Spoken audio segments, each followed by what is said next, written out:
ആശ്വാസം നേടാം. ഹൃത്തിനുള്ളിൽ ജീവൻ നൽകും വചനം, തിരുവചനം. യേശുവിൽ ഏറ്റവും പ്രിയപ്പെട്ട എൻ്റെ സഹോദരി സഹോദരന്മാരെ, ഇന്ന് നമ്മൾ ചിന്തിക്കുന്ന വിഷയം യേശു എല്ലാറ്റിലും വലിയവൻ അഥവാ എല്ലാവരെക്കാളും മഹത്വമുള്ളവൻ എന്ന വിഷയത്തെ പറ്റിയാണ്. ലോക ചരിത്രത്തിൽ ഇന്നുവരെ ജനിച്ചു വീണിട്ടുള്ള വ്യക്തികളിൽ ഏറ്റവും ശ്രേഷ്ഠതയുള്ള വ്യക്തി ആരാണ് എന്ന ചോദ്യത്തിന് ഉത്തരം സംശയമില്ലാതെ പറയാൻ സാധിക്കും. അത് കർത്താവായ യേശു ക്രിസ്തു തന്നെയാണ്.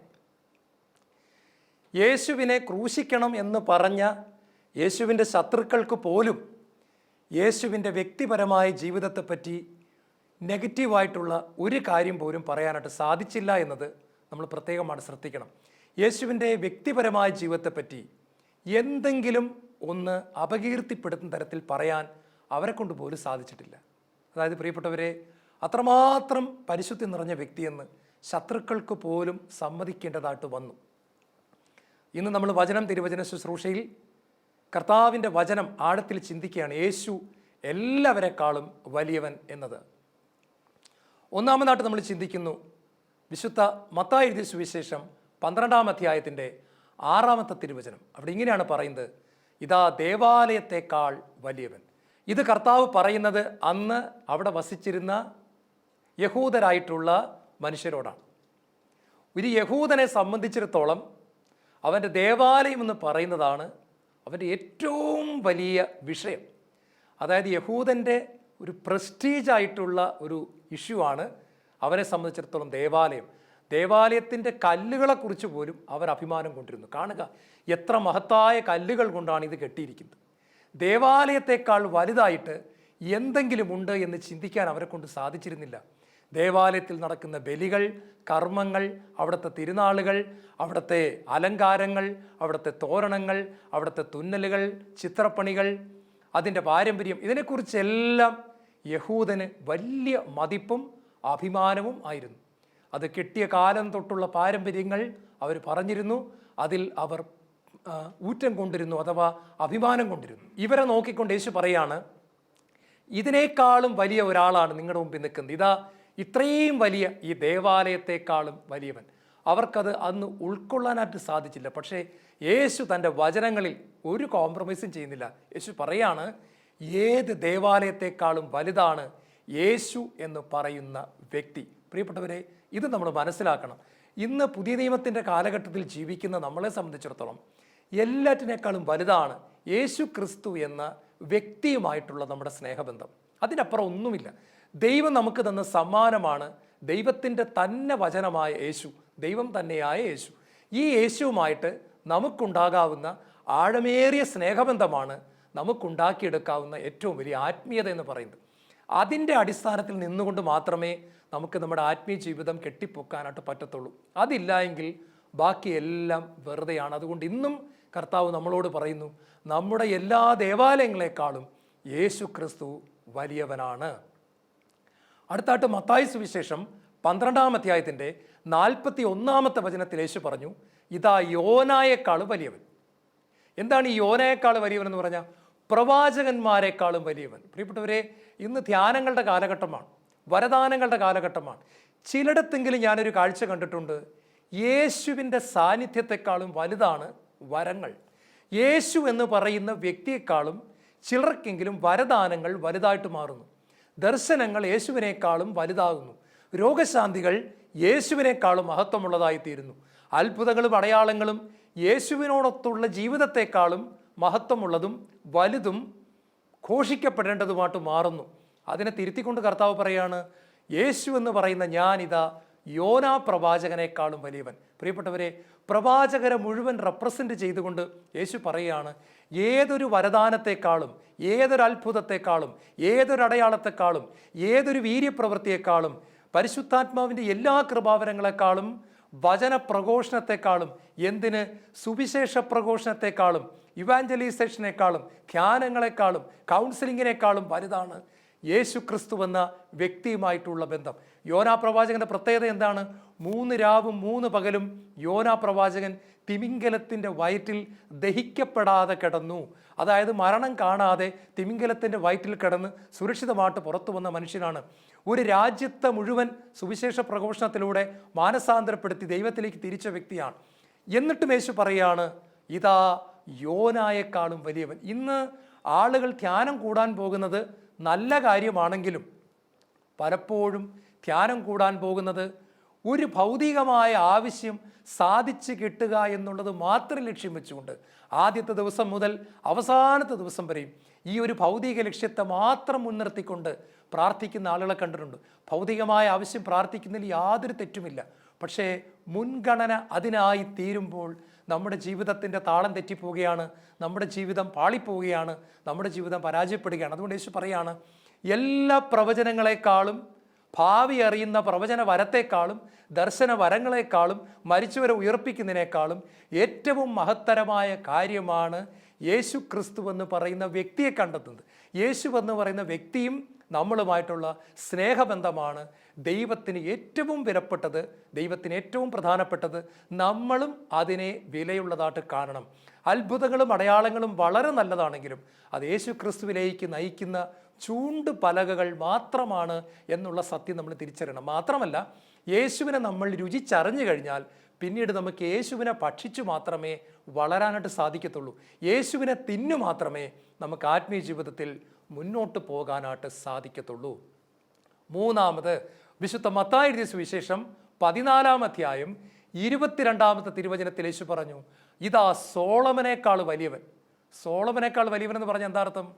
എല്ലാവിധ ജ്ഞാനത്തെക്കാളും വലുതാണ് യേശു, എല്ലാവിധ അറിവിനേക്കാളും വലുതാണ് യേശു, എല്ലാ പാണ്ഡിത്യത്തെക്കാളും വലുതാണ് യേശു, ബൈബിളിൽ ഒരു PhD എടുക്കുന്നതിനേക്കാളും വലുതാണ് യേശു, ബൈബിൾ മുഴുവൻ അരച്ച് കലക്കി കുടിക്കുന്നതിനേക്കാളും വലുതാണ് യേശു. സകലവിധ ജ്ഞാനവും അറിവും പാണ്ഡിത്യങ്ങളും പുസ്തകങ്ങളും മുഴുവൻ അരച്ച് കലച്ച് കുടിച്ച് മുഴുവൻ ക്രിസ്ത്യൻ തിയോളജിയും ഫിലോസഫിയും അരച്ച് കലക്കി കുടിച്ച് നിറച്ചു വച്ചിരിക്കുന്നതിനേക്കാളും വലുതാണ് യേശു ക്രിസ്തു എന്നുള്ള വ്യക്തിയുമായിട്ടുള്ള സ്നേഹബന്ധം. ഇതാ സോളമനേക്കാൾ വലിയവൻ. സോളമൻ എന്ന് ഇവിടെ പ്രത്യേകം പറഞ്ഞിരിക്കുന്നതിൻ്റെ കാരണം, ദൈവം പ്രത്യക്ഷപ്പെട്ട് നേരിട്ട് ജ്ഞാനം പകർന്നു കൊടുത്ത വ്യക്തിയാണ് സോളമൻ. സോളമൻ്റെ ജ്ഞാനം കേൾക്കാൻ ദൂരദേശത്ത് നിന്ന് ഷേബാരാജ്ഞി പോലും കടന്നു വന്നു, ഒരുപാട് രാജാക്കന്മാർ കടന്നു വന്നു. ഇന്ന് വരെ ഭൂമിയിൽ ജീവിച്ചിരുന്ന ഏറ്റവും ജ്ഞാനികളായ വ്യക്തിയിൽ ഒരാട്ട് സോളമനെ കാണുന്നു. എന്നിട്ടും കർത്താവ് പറയാണ്, ഇതാ സോളമനേക്കാളും വലിയവൻ. പ്രിയപ്പെട്ട സഹോദരങ്ങളെ, സുഭാഷിതങ്ങളുടെ പുസ്തകം 3-ാം അധ്യായം അതിൻ്റെ 13-ാമത്തെ വചനം ഇങ്ങനെയാണ് പറയുന്നത്, അറിവ് നേടുന്നവനും ജ്ഞാനം ലഭിക്കുന്നവനും ഭാഗ്യവാനാണ്. അതുകൊണ്ടുള്ള നേട്ടം സ്വർണത്തെക്കാളും വെള്ളിയേക്കാളും വലുതാണ്. നിങ്ങൾ കാക്ഷിക്കുന്നതൊന്നും അതിന് തുല്യമല്ല. ദൈവത്തിൻ്റെ വചനം പറയാണ്, ജ്ഞാനം കിട്ടുന്നതും അറിവ് കിട്ടുന്നതും ഒത്തിരി നല്ലതാണ്. അതുകൊണ്ടുള്ള നേട്ടം സ്വർണത്തെക്കാളും വെള്ളിയേക്കാളും നല്ലതാണ്. നിങ്ങൾ കാക്ഷിക്കുന്നതൊന്നും അതിനോട് കമ്പയർ ചെയ്യാൻ പറ്റത്തില്ല, തുലനം ചെയ്യാൻ പറ്റത്തില്ല എന്നാണ് പറയുന്നത്. എങ്കിലും വചനം പറയുകയാണ്, യേശു ക്രിസ്തു എന്ന വ്യക്തിയുമായിട്ടുള്ള സ്നേഹബന്ധമാണ് അതിനേക്കാളും വലിയത്. ഈശോയിൽ പ്രിയപ്പെട്ടവരെ, കത്തോലിക്ക തിരുസഭ കണ്ടിട്ടുള്ള ഏറ്റവും വലിയ ജ്ഞാനികളിൽ ഒരാളാണ് വിശുദ്ധ തോമസ് അക്വിനസ്. നിങ്ങൾ കേട്ടിട്ടുണ്ടായിരിക്കും. അദ്ദേഹത്തിൻ്റെ പുസ്തകങ്ങൾ വായിച്ചാൽ നമുക്കൊന്നും മനസ്സിലാകത്തില്ല. ഈ അടുത്ത നാളിൽ ഞാൻ അദ്ദേഹത്തിൻ്റെ ഒരു പുസ്തകത്തിൻ്റെ ആദ്യത്തെ പേജ് വായിക്കാൻ തുടങ്ങിയതാണ്. രാവിലെ 8 മണിക്ക് വായിക്കാൻ തുടങ്ങിയിട്ട് വൈകുന്നേരം 6 മണിയായിട്ടും ആ പേജിൽ അദ്ദേഹം എന്താണ് പറഞ്ഞിരിക്കുന്നതെന്ന് പിടികിട്ടുന്നില്ല. കാര്യം അത്രയ്ക്കും ആഴമേറിയ സത്യങ്ങൾ വളരെ ആഴത്തിൽ സാധാരണക്കാരായ നമുക്ക് ഒരു പിടിയും കിട്ടാത്ത വണ്ണം അത്രയ്ക്കും അറിവ് നിറഞ്ഞൊരു വ്യക്തിയാണ് അദ്ദേഹം. അദ്ദേഹത്തിൻ്റെ സുമ്മാ തിയോളജിക്ക എന്ന പേരുള്ള പുസ്തകങ്ങൾ ബൃഹത്തായ പുസ്തകങ്ങളാണ്. ബൈബിളിനേക്കാൾ വലിപ്പമുള്ള 6-7 പുസ്തകങ്ങളാണത്. അത്രയ്ക്കും വലിയ പുസ്തകങ്ങളാണ് അദ്ദേഹം എഴുതിയിരിക്കുന്നത്. മഹാപണ്ഡിതനായ വ്യക്തിയാണ്. സെയിൻറ്റ് അഗസ്റ്റിനെ പോലെ തന്നെ സഭ ബഹുമാനിക്കുന്ന വലിയ ജ്ഞാനം നിറഞ്ഞ വ്യക്തിയാണ്. പക്ഷേ അദ്ദേഹം ഈ സുമ്മാ തിയോളജിക്ക എന്ന് പറയുന്ന പുസ്തകമൊക്കെ എഴുതി വലിയ പണ്ഡിതനായിട്ട് ഇങ്ങനെ നടക്കുന്ന സമയത്ത് ഒരു ദിവസം അദ്ദേഹം വിശുദ്ധ കുർബാനയുടെ മുൻപിലിരുന്ന് ഏകനായി പ്രാർത്ഥിച്ചു കൊണ്ടിരിക്കുമ്പോൾ ഉയർത്തെഴുന്നേറ്റ യേശു അദ്ദേഹത്തിന് പ്രത്യക്ഷപ്പെട്ടു. യേശുവിനെ അദ്ദേഹം കാണുകയാണ്. മഹത്വമണിഞ്ഞ യേശുവിനെ കാണുകയാണ്. കൈകളിലും കാലുകളിലും മുറിവുകൾ, പ്രകാശമണിഞ്ഞ് സൂര്യനെപ്പോലെ വെട്ടിത്തിളങ്ങുന്ന 10,000 സൂര്യനേക്കാൾ പ്രകാശമുള്ള യേശുവിൻ്റെ മഹത്വം തോമസ് അക്വിനാസ് കാണുകയാണ്. പ്രിയപ്പെട്ടവർ, അദ്ദേഹം ദേവാലയത്തിലേക്ക് സാഷ്ടാംഗം വീണു. യേശുവിൻ്റെ കാലുകളിൽ കെട്ടിപ്പിടിച്ച് ആരാധിച്ചു. യേശുവേ, എനിക്ക് വേറൊന്നും വേണ്ട, എനിക്ക് അങ്ങേ മതി എന്ന് പറഞ്ഞു. ഈ പ്രത്യക്ഷപ്പെടൽ കഴിഞ്ഞ് അദ്ദേഹം ആളാകെ മാറി. അദ്ദേഹം ദേവാലയത്തിൻ്റെ പുറത്തിറങ്ങിയിട്ട് തന്നോട് കൂടെ ഉണ്ടായിരുന്ന വൈദികരോട് ആദ്യം പറഞ്ഞത് ഇതാണ്: ഞാൻ ഇത്രയും കാലം എഴുതിയതെല്ലാം വൈക്കോലാണ്, പശുവിന് തിന്നാൻ കൊള്ളാവുന്ന വൈക്കോൽ. അതുകൊണ്ട് അതെല്ലാം എടുത്ത് കത്തിച്ച് കളഞ്ഞേക്കുക. ഞാൻ എൻ്റെ കർത്താവിൻ്റെ മഹത്വം കണ്ടിരിക്കുന്നു. നസ്രായനായ യേശുവിനെ ഞാൻ കണ്ടിരിക്കുന്നു. ദൈവത്തിൻ്റെ തേജസ് ഞാൻ കണ്ടിരിക്കുന്നു. എനിക്ക് വേണ്ടി കുരിശിൽ മരിച്ച യേശുവിൻ്റെ മഹത്വം ഞാൻ ഇന്ന് കണ്ടു. അതുകൊണ്ട് ഇത്രയും നാൾ ഞാൻ എഴുതി വച്ചതെല്ലാം വൈക്കോലാണ്, അതെടുത്ത് കത്തിച്ച് ചാരമാക്കണം. സഭ അത് ചെയ്തില്ല. സഭ അത് സെമിനാരി വിദ്യാർത്ഥികൾക്ക് നമുക്കൊക്കെ പഠിക്കാൻ വേണ്ടി തന്നിരിക്കുകയാണ്. പക്ഷെ അദ്ദേഹത്തിൻ്റെ വാക്കുകൾ ഇതാണ്. കാരണം അദ്ദേഹത്തിന് മനസ്സിലായി, താൻ ഇത്രയും നാൾ പഠിച്ചു വച്ചത് മുഴുവൻ സമുദ്രത്തിലെ ഒരു തുള്ളി വെള്ളം പോലെ മാത്രമേ ഉള്ളുവെന്നും ബൃഹത്തായ ഒരു കടലാണ് യേശു ക്രിസ്തുവെന്നും അദ്ദേഹത്തിന് മനസ്സിലായി. പ്രിയപ്പെട്ട സഹോദരങ്ങളെ, ചിലപ്പോഴെങ്കിലും ഈ ബുദ്ധി കൂടുതലുള്ള ആളുകൾ ധ്യാനത്തിൽ വരുമ്പോൾ ഞാൻ കണ്ടിട്ടുണ്ട്, അവർ ഈ പ്രസംഗിക്കുന്ന സമയത്ത് മുഴുവൻ കുനുകുനാന്ന് എഴുതിക്കൊണ്ടിരിക്കുകയാണ്. കാരണം എത്രമാത്രം അറിവ് കിട്ടാമോ അത്രമാത്രം തലമണ്ട വീർപ്പിക്കാനാണ് അവർ ധ്യാനത്തിന് വരുന്നത്. ഞാൻ അവരോട് അതുകൊണ്ട് ധ്യാന സമയത്ത് ആദ്യമേ പറയും, തല വീർക്കുന്നതിൻ്റെ അകത്തല്ല കാര്യം, ഹൃദയം വീർക്കുന്നതിൻ്റെ അകത്താണ് കാര്യം. തല അല്പം കൊച്ചായി പോയാലും കുഴപ്പമില്ല, വലിയൊരു ഹൃദയത്തോടു കൂടി ധ്യാനത്തിൻ്റെ അവസാനം ഈ ധ്യാനകേന്ദ്രം വിട്ട് പോകണമെന്ന് ആൾക്കാരോട് ഞാൻ പറയാറുണ്ട്. കാരണം പ്രിയപ്പെട്ടവരെ, കുറേ പേര് അറിവിൻ്റെ ലഹരിക്ക് വേണ്ടി നടക്കുന്നവരാണ്. നിങ്ങൾക്കറിയാം, ഈ മദ്യപിക്കുന്ന സഹോദരങ്ങൾക്ക് മദ്യപിച്ച് കഴിയുമ്പോൾ ഒരു ലഹരി കിട്ടുന്നത് പോലെ ചില ബുദ്ധിയുള്ള ആൾക്കാർക്ക് കുറച്ച് അറിവ് കിട്ടിക്കഴിയുമ്പോൾ ഒരു ലഹരിയാണ്. മദ്യപാനിക്ക് മദ്യപാനത്തിൻ്റെ ലഹരി എന്ന് പറയുന്ന പോലെ ചിലർക്ക് പുസ്തകം വായിച്ച് ലഹരിയാണ്. അല്ലാതെ ദൈവത്തെ കണ്ടെത്താനോ എളിമപ്പെടാനോ വിശുദ്ധി ജീവിക്കാനോ കണ്ണുകളെ നിയന്ത്രിക്കാനോ ശത്രുക്കളെ സ്നേഹിക്കാനോ അല്ല ശ്രമിക്കുന്നത്. അതിന് പകരം ആർക്കും ഇല്ലാത്ത കാര്യങ്ങൾ എനിക്കുണ്ട്, ആർക്കും അറിയാൻ മേലാത്ത കാര്യങ്ങൾ എനിക്ക് ദൈവത്തെപ്പറ്റി അറിയാം, ഞാൻ ആ പുസ്തകം വായിച്ച് ഈ പുസ്തകം വായിച്ചിട്ടുണ്ട്, നിങ്ങൾ കേൾക്കാത്ത 10 പോയിന്റ് ഞാൻ പറഞ്ഞു തരാം, നിങ്ങൾക്കറിയാത്ത വ്യാഖ്യാനം എനിക്കുണ്ട്. ഇത് കിട്ടാൻ വേണ്ടി മാത്രം അറിവിൻ്റെ ലഹരിക്ക് വേണ്ടി നടക്കുന്ന ആളുകളെ ഇന്ന് സഭയിലും ലോകത്തിലും കാണാനായിട്ട് സാധിക്കുന്നുണ്ട്. പ്രിയപ്പെട്ടവരെ, ഇവർക്ക് യേശു ക്രിസ്തുവിനെ കിട്ടുന്നില്ല. യേശുവിനെ കിട്ടുന്നതിന് പകരം അറിവാണ് കിട്ടുന്നത്. അതുകൊണ്ടാണ് കർത്താവ് മത്തായി 14:22 പറയുന്നത്, ഇതാ സോളമനേക്കാൾ വലിയവൻ. യേശു ചോദിക്കുന്നത് ഇതാണ്: നിങ്ങൾ എത്ര പഠിച്ചാലും സോളമനെ പോലാകാൻ പറ്റുമോ? പറ്റത്തില്ല. എന്നാ കേട്ടോ, ഇതാ സോളമനേക്കാളും വലിയവൻ. അതുകൊണ്ടാണ് പ്രിയപ്പെട്ട സഹോദരങ്ങളെ, ക്രിസ്ത്യാനികരണം എന്ന പുസ്തകത്തിൽ തോമസ് എ കെമ്പിസ് ഇങ്ങനെയാണ് പറയുന്നത്: മുഴുവൻ അറിവുകളും കിട്ടിയ അഹങ്കാരിയായ ഒരു മനുഷ്യനേക്കാൾ സ്കൂളിൽ പോയിട്ടില്ലാത്ത, എഴുതാനും വായിക്കാനും അറിയാത്ത, ദൈവത്തെ സ്നേഹിക്കുന്ന ഒരു പാവപ്പെട്ട കൃഷിക്കാരനാണ് ദൈവത്തിൻ്റെ ഹൃദയത്തെ സന്തോഷിപ്പിക്കുന്നത്. ക്രിസ്ത്യാനികരണം എന്ന പുസ്തകത്തിൽ സഭ കണ്ട ഏറ്റവും മഹാന്മാരായ എഴുത്തുകാരിൽ ഒരാളായ തോമസ് എ കെമ്പിസ് ഇങ്ങനെയാണ് പറയുന്നത്: സ്കൂളിൽ പോയിട്ടില്ലാത്തൊരു കൃഷിക്കാരൻ, അറിവില്ലാത്തവൻ ദൈവത്തെ സ്നേഹിക്കുമ്പോൾ വലിയൊരു പണ്ഡിതൻ, ദൈവസ്നേഹമില്ലാത്തവൻ, അവനേക്കാളും ദൈവത്തിൻ്റെ ഹൃദയത്തെ പിടിച്ചു കുലുക്കുന്നത് ഈ പാവപ്പെട്ടവനായ മനുഷ്യൻ്റെ ഭക്തിയാണ്. അദ്ദേഹം ഒന്നുകൂടി ചോദിക്കുന്നുണ്ട്: അവസാനത്തെ വിധി ദിവസത്തിൽ നീ ഏതെല്ലാം പുസ്തകങ്ങൾ വായിച്ചിട്ടുണ്ട് എന്ന് ദൈവം ആരോട് ചോദിക്കാൻ പോകുന്നില്ല. നീ വായിച്ച പുസ്തകങ്ങൾ ഏതൊക്കെ, നീ എഴുതി വെച്ച നോട്ട് ബുക്കുകൾ കൊണ്ടുവരിക, ഇതൊന്നും ദൈവം ചോദിക്കുന്നില്ല.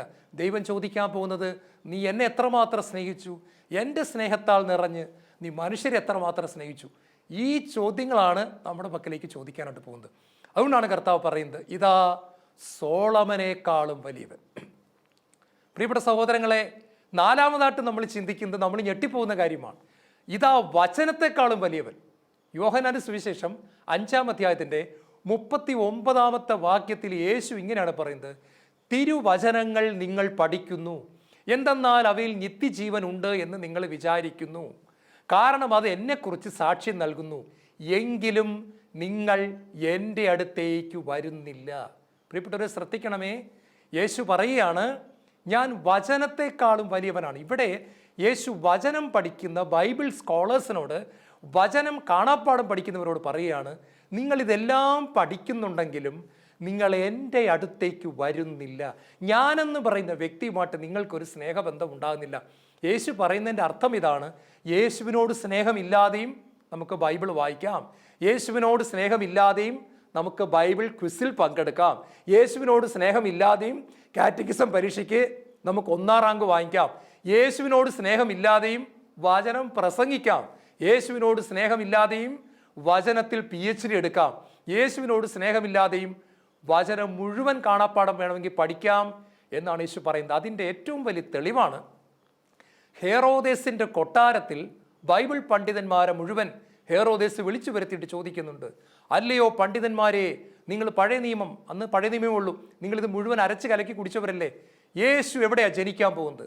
അവർ പുസ്തകം പോലും തുറക്കാതെ കാണാപ്പാഠം പഠിച്ചു വെച്ചിരുന്നത് അങ്ങനെ തന്നെ പറഞ്ഞു കൊടുത്തു. യൂദയായിലെ ബെത്ലഹേമേ, നീ യൂദയായിലെ മറ്റ് നഗരങ്ങളിൽ ഒട്ടും ചെറുതല്ല, എന്നിൽ നിന്ന് ജനിക്കാനിരിക്കുന്നവൻ നിന്നിലൂടെയാണ് ഇതാ ഈ ലോകത്തിലേക്ക് കടന്നു വരാൻ പോകുന്നത്. ബെത്ലഹേമിലായിരിക്കും രക്ഷകൻ പിറക്കുന്നെന്ന് കൃത്യമായിട്ട് ബൈബിൾ കാണാപ്പാഠം പഠിച്ചവർ പറഞ്ഞു. പക്ഷെ അതിൽ ഒറ്റ ഒരുത്തൻ പോലും ഈ രക്ഷകനെ കാണാനായിട്ട് ബേത്ലഹേം വരെ പോയില്ല. യേശുവിനെ രുചിച്ചറിയാനായിട്ട് പോയില്ല, യേശുവിനെ ആരാധിക്കാനായിട്ട് പോയില്ല, യേശുവിനെ അനുഭവിച്ചറിയാനായിട്ട് പോയില്ല, യേശുവിനെ സ്നേഹിക്കാനായിട്ട് പോയില്ല. പ്രിയപ്പെട്ടവരെ, ഈ ഒരു വലിയ അപകടം ഇന്നും നമുക്ക് സംഭവിക്കാൻ സാധ്യതയുണ്ട്.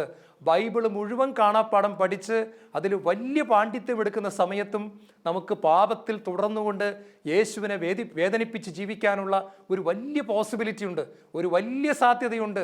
അതുകൊണ്ടാണ് കർത്താവ് പറയുന്നത്, ഇതാ തിരുവചനത്തെക്കാളും വലിയവനാണ് ഞാൻ. അതുകൊണ്ട് എനിക്ക് ബൈബിൾ അറിയാം, ബൈബിളിൽ 1000 വചനം ഞാൻ കാണാപ്പാഠം പഠിച്ചിട്ടുണ്ട്, അതൊക്കെ നല്ല കാര്യമാണെങ്കിലും അതുകൊണ്ട് മാത്രം തൃപ്തിപ്പെടരുത്. പ്രിയപ്പെട്ടവരെ, ബൈബിൾ എന്ന് പറയുന്നത് ദൈവം എഴുതിയ എഴുത്തുകളാണ്. പക്ഷെ ദൈവമെന്ന് പറയുന്നത് ഈ എഴുതിയ ആളാണ്. അപ്പോൾ എൻ്റെ ചോദ്യം ഇതാണ്, എൻ്റെ കയ്യിൽ എൻ്റെ ഭാര്യ എഴുതിയ കത്തുകളുണ്ട്. ഞാൻ ദൂരെ ആയിരുന്നപ്പോൾ എൻ്റെ ഭാര്യ എനിക്ക് അയച്ച കത്ത്, എൻ്റെ മകൾ എനിക്ക് അയച്ച കത്തുകൾ ഉണ്ടെന്ന് വിചാരിക്കുക. പക്ഷേ ഞാൻ എൻ്റെ ഭവനത്തിൽ വരുമ്പോൾ എൻ്റെ ഭാര്യയെ കാണുന്നു, എൻ്റെ മോളെ കാണുന്നു. പ്രിയപ്പെട്ടവരെ, ഈ സമയത്ത് ഞാൻ അവരെയാണ് നോക്കിക്കൊണ്ടിരിക്കുന്നത്. ഇതുപോലെ എനിക്ക് കത്തെഴുതിയ ദൈവത്തെ ഞാൻ കണ്ടുമുട്ടണം. ഞാൻ കത്തുകളിൽ മാത്രം മുറുക്കെ പിടിച്ചുകൊണ്ടിരിക്കാൻ പാടില്ല. ഇതെഴുതിയ ഓതറിനെ, റൈറ്ററിനെ, ഇത് എഴുതിയ വ്യക്തിയെ ഞാൻ വ്യക്തിപരമായിട്ട് കണ്ടെത്തണമെന്ന് ദൈവം ആഗ്രഹിക്കുന്നു. അതുകൊണ്ടാണ് പറയുന്നത്, യേശു തിരുവചനത്തെക്കാളും വലിയവൻ. 5-ാമതായിട്ട്, ആചാര അനുഷ്ഠാന പാരമ്പര്യങ്ങളെക്കാളും യേശു വലിയവനാണ്. കൊളോസ്സർക്കെഴുതിയ എഴുതിയ ലേഖനം 2-ാം അധ്യായം അതിൻ്റെ 16-ാമത്തെ വചനം ഇങ്ങനെയാണ് പറയുന്നത്, ഉത്സവങ്ങളും സാബത്തും അമാവാസിയും ആചരണങ്ങളും ഇതെല്ലാം വരാനിരുന്നവൻ്റെ പ്രതിച്ഛായ മാത്രമാണ്, വരാനിരുന്നവൻ്റെ നിഴൽ മാത്രമാണ്, വരാനിരുന്നവൻ്റെ അടയാളങ്ങൾ മാത്രമാണ്.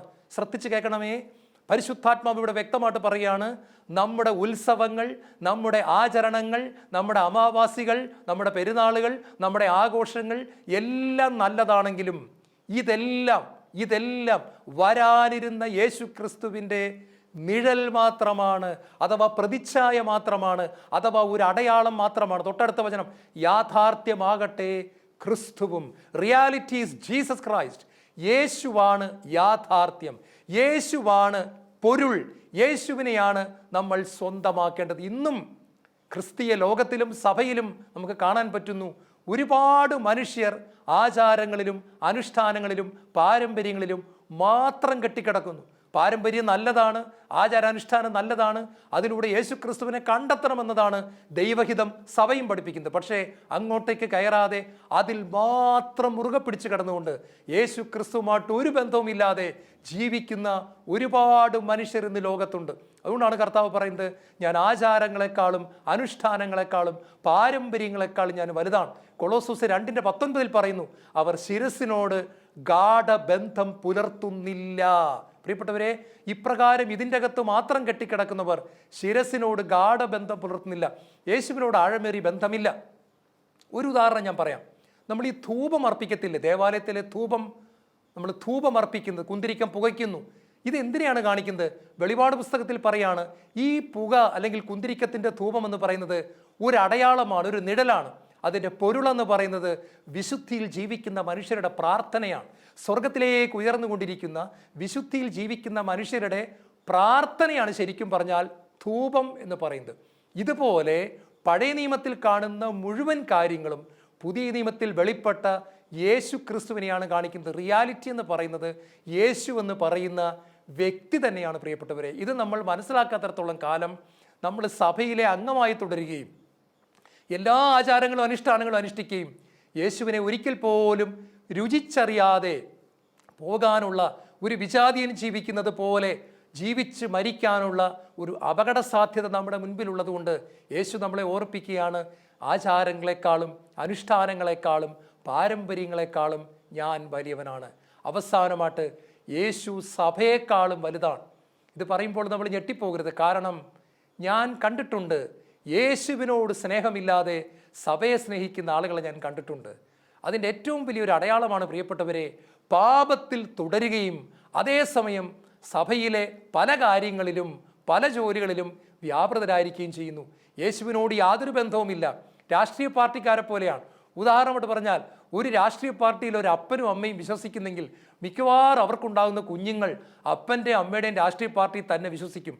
ഒന്നും അറിയത്തില്ല, ആ രാഷ്ട്രീയ പാർട്ടിയുടെ നിയമങ്ങൾ അറിയത്തില്ല, അതിൻ്റെ തുടക്കം എങ്ങനെയാണെന്ന് അറിയത്തില്ല, സ്ഥാപകൻ ആരാന്ന് അറിയത്തില്ല, പഠിപ്പിക്കുന്ന എന്താണെന്ന് അറിയത്തില്ല. കണ്ണുടച്ച ആ പാർട്ടിയിലെ അംഗമായിട്ട് അങ്ങ് പോവുകയാണ്. ഇതുപോലെ യേശുവിനെയോ യേശുവിൻ്റെ തത്വങ്ങളെയോ വചനങ്ങളെയോ ഒന്നും അറിയാതെ കണ്ണുമടച്ച് സഭയിലായിരിക്കുകയും ഞാൻ സഭയെ സ്നേഹിക്കുന്നു എന്ന് പറയുകയും ചെയ്യുന്ന വ്യക്തികളോട് യേശു പറയുന്നു, യേശു സഭയെക്കാളും വലുതാണ്. പ്രിയപ്പെട്ടവരെ, സെയിൻറ്റ് അഗസ്റ്റിൻ പറഞ്ഞ ഒരു കാര്യം ഞാൻ നിങ്ങളെ ഓർപ്പിക്കുകയാണ്. യേശുവിനെ യഥാർത്ഥത്തിൽ സ്നേഹിക്കുന്ന ഒരു വ്യക്തി സഭയെ സ്നേഹിക്കേണ്ടതുപോലെ സ്നേഹിക്കുക തന്നെ ചെയ്യും. യേശുവിനെ സ്നേഹിക്കുന്ന വ്യക്തിക്ക് സഭയെ സ്നേഹിക്കാതിരിക്കാൻ സാധ്യമല്ല. സഭയെ ആ വ്യക്തി സ്നേഹിച്ചിരിക്കും. എന്നാൽ ഒരു കാര്യം തിരിച്ചു പറയാൻ ആഗ്രഹിക്കുകയാണ്, യേശുവിനെ സ്നേഹിക്കാതെയും സഭയെ സ്നേഹിക്കാനായിട്ട് സാധിക്കും. ഒരു രാഷ്ട്രീയ പ്രസ്ഥാനത്തെ കാണുന്നത് പോലെ കണ്ടുകൊണ്ട് സ്നേഹിക്കാൻ സാധിക്കും. ഇവരാണ് പലപ്പോഴും തീവ്രവാദപരമായ നിലപാടുകൾ എടുക്കുന്നത്. മറ്റാരെയും ഉൾക്കൊള്ളാൻ സാധിക്കുന്നില്ല, മറ്റ് യേശുവിൽ വിശ്വസിക്കുന്നവരെ സ്നേഹിക്കാൻ പറ്റുന്നില്ല. എല്ലായിടത്തും പ്രോബ്ലം ഉണ്ടാക്കിക്കൊണ്ടിരിക്കുകയാണ്. വലിയ സുവിശേഷകനായ സ്റ്റാൻലി ജോൺസ് പറഞ്ഞൊരു കാര്യം പറഞ്ഞ് ഇന്നത്തെ ശുശ്രൂഷൻ അവസാനിപ്പിക്കാം. അദ്ദേഹം പറഞ്ഞത് ഇങ്ങനെയാണ്: യേശുവിന് പുറകിൽ നിർത്തിയാൽ സഭ എന്ന് പറയുന്നത് ഈ ലോകത്തിലെ ഏറ്റവും വലിയ അനുഗ്രഹ കാരണമാണ്. എന്നാൽ യേശുവിൻ്റെ മുൻപിൽ കയറ്റി നിർത്തിയാൽ സഭ ഒരു വിഗ്രഹമായി തീരുകയാണ്. ഞാൻ ഒരിക്കൽ കൂടെ പറയാം, യേശുവിൻ്റെ പുറകിൽ നിന്നാൽ സഭ ഈ ലോകത്തിലെ ഏറ്റവും വലിയ അനുഗ്രഹ കാരണമാണ്. സ്വർഗത്തിൻ്റെ അനുഗ്രഹം ലോകത്തിലേക്ക് കൊണ്ടുവരാനുള്ള ഏറ്റവും മനോഹരമായ പദ്ധതിയാണ് സഭ. എന്നാൽ അതിനെ യേശുവിൻ്റെ മുന്നിൽ കയറ്റി നിർത്തിയാൽ അത് ഏറ്റവും വലിയ വിഗ്രഹമായി തീരുകയാണ്. പ്രിയപ്പെട്ടവരെ, ചോദ്യം ഇതാണ്: ഞാൻ യേശുവിനെ സ്നേഹിച്ചിട്ടാണോ സഭയെ സ്നേഹിക്കുന്നത്? എനിക്ക് യേശു ക്രിസ്തുവിനുമായിട്ട് ആഴമേറിയ ഒരു സ്നേഹബന്ധം ഉണ്ടോ? യേശുവിന് ഞാൻ എൻ്റെ ജീവിതത്തെ സമർപ്പിച്ചിട്ടുണ്ടോ? അവൻ്റെ വചനത്തിന് ഞാൻ എന്നെ തന്നെ താഴ്ത്തി സമർപ്പിച്ചു കൊടുത്തിട്ടുണ്ടോ? അവൻ്റെ വചനത്തെ ഞാൻ സ്നേഹിക്കുന്ന വ്യക്തിയാണോ? യേശുവിനെ വേദനിപ്പിക്കരുതെന്ന് എനിക്കൊരു ആഗ്രഹമുണ്ടോ? എന്നിട്ടാണോ ഞാൻ സഭയെ സ്നേഹിക്കുന്നത്? അതോ യേശുവിനോട് ബന്ധമില്ലാതെ ഞാൻ സഭയുടെ പ്രവർത്തനമൊന്നും പറഞ്ഞ് ഇറങ്ങിത്തിരിച്ചിരിക്കുന്ന ഒരു വ്യക്തിയാണോ? അങ്ങനെയാണെങ്കിൽ യേശു പറയുന്നു, നീ ഇന്ന് നിന്നെ തന്നെ തിരുത്തണം. 1 യോഹന്നാൻ 5-ാം അധ്യായം അതിൻ്റെ 12-ാമത്തെ വാക്യം പറയുന്നു, ദൈവപുത്രനെ സ്വന്തമാക്കിയവന് നിത്യജീവൻ ഉണ്ട്, ദൈവപുത്രനെ സ്വന്തമാക്കാത്തവന് ജീവൻ ഇല്ല. ചോദ്യം ഇതാണ്: സഭയിലെ മെമ്പർഷിപ്പ് ഉണ്ടോ എന്നല്ല ചോദ്യം. നീ നിത്യജീവൻ കരസ്ഥമാക്കാൻ യേശു ക്രിസ്തുവിനെ, ദൈവപുത്രനെ സ്വന്തമാക്കിയിട്ടുണ്ടോ എന്നതാണ് ചോദ്യം. ഇതിൻ്റെ അർത്ഥം മനസ്സിലാക്കണമെങ്കിൽ വിവാഹം കഴിച്ചവർക്ക് വളരെ എളുപ്പമാണ്. എനിക്ക് പറയാൻ പറ്റും, ഞാൻ എൻ്റെ ഭാര്യയെ സ്വന്തമാക്കി എന്ന് പറയാൻ പറ്റും. അനേക സ്ത്രീകളിൽ നിന്നും എൻ്റെ ഭാര്യയെ എൻ്റേതെന്ന് പറയുവാൻ ഞാൻ സ്വന്തമാക്കി എന്ന് പറയുന്നത് പോലെ ഒരു പെൺകുട്ടി പറയുകയാണ്, ഇതെൻ്റെ ഭർത്താവാണ്, ഇദ്ദേഹത്തെ ഞാൻ സ്വന്തമാക്കി. ഈ വാക്ക് തന്നെയാണ് ഉപയോഗിച്ചിരിക്കുന്നത്. യേശുവിനെ നോക്കിക്കൊണ്ട് നമുക്ക് പറയാൻ പറ്റുമോ, ഞാൻ എൻ്റെ കർത്താവിനെ സ്വന്തമാക്കി, കർത്താവ് എന്നെയും സ്വന്തമാക്കിയിരിക്കുന്നു എന്ന് പറയാൻ പറ്റുമോ? പ്രിയപ്പെട്ടവരെ, യേശു എല്ലാവരെക്കാളും വലിയവൻ. നമ്മൾ ആദ്യം തൊട്ടേ തന്നെ ഇന്ന് കേട്ടു, യേശു ഇതാ യോനായേക്കാളും വലിയവൻ, ദേവാലയത്തെക്കാൾ വലിയവൻ, സോളമനേക്കാൾ വലിയവൻ, വചനത്തെക്കാൾ വലിയവൻ, ആചാര അനുഷ്ഠാനങ്ങളെക്കാൾ വലിയവൻ, പാരമ്പര്യങ്ങളെക്കാൾ വലിയവൻ, സഭയേക്കാൾ വലിയവൻ. പിതാവ് നമുക്ക് തന്ന ആ പൊന്നു സമാനമായ ദൈവം തന്നെയായ വചനമായ സ്നേഹം മാത്രമായ യേശു ക്രിസ്തുവിൻ്റെ മഹത്വം മനസ്സിലാക്കി യേശുവിനെ പൂർണ്ണ ഹൃദയത്തോടെ സ്നേഹിക്കാൻ നമുക്ക് നമ്മളെ തന്നെ സമർപ്പിക്കാം. ദൈവം അതിനായിട്ട് എന്നെ നിങ്ങൾ സ്നേഹത്തോടെ വിളിക്കുന്നു. നാം യേശുവിൻ്റെ സ്വന്തമായി തീരുക എന്നുള്ളതാണ് ഏറ്റവും വലിയ ഭാഗ്യവും ഏറ്റവും വലിയ അനുഗ്രഹവും. നമുക്ക് പ്രാർത്ഥിക്കാം. ഈശോയെ, പൗലോസിനെ പോലെ എനിക്ക് പറയാനായിട്ട് സാധിക്കണം, ഞാൻ എൻ്റെ യേശുവിനെ സ്വന്തമാക്കി, ഞാൻ യേശുവിൻ്റെത് മാത്രമാണ്. ഒരുപാട് കുറവും ബലഹീനതകളും ഉണ്ടെങ്കിലും ഞാൻ യേശുവിൻ്റെ ഹൃദയത്തിനുള്ളിലാണ് വസിക്കുന്നത്. യേശുവിന് ഞാൻ എന്നെ സമർപ്പിച്ചു കഴിഞ്ഞു. ഇനി എനിക്ക് വളരാനായിട്ടുണ്ടെങ്കിലും കർത്താവെ, ഞാൻ അങ്ങയുടെ സ്വന്തമാണ്. ലോകത്തിൻ്റെ മോഹങ്ങളിൽ പെടാതെ അങ്ങയുടെ സ്വന്തമാകാൻ, വളരുവാൻ അവിടെ നിന്ന് അനുഗ്രഹിക്കണമേ. യേശുവേ സ്തോത്രം, യേശുവേ നന്ദി, യേശുവേ ആരാധന.